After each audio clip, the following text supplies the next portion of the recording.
బొట్టు పెట్టు చేతులెత్తి చిత కొట్టు కారవేసి దంచి కొట్టు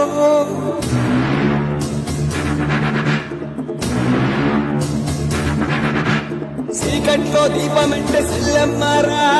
ఆకలేస్తే అన్నమంటే అక్కోనూరా అన్నమంటే ఆట వచ్చే మల్లమ్మలు రుద్రమ్మలు ఐలమ్మలు మా అమ్మలు పోరంటే ఎదురొచ్చే తెలుగు వీర మహిళలు అన్నమంటే ఆట వచ్చే అమ్మసాడు బిడ్డలంతా నిమ్మడంగా ఉండిపోదే కర్మంటూ గడ్డంతా చీకట్లో జారిపోదా అన్నమంటే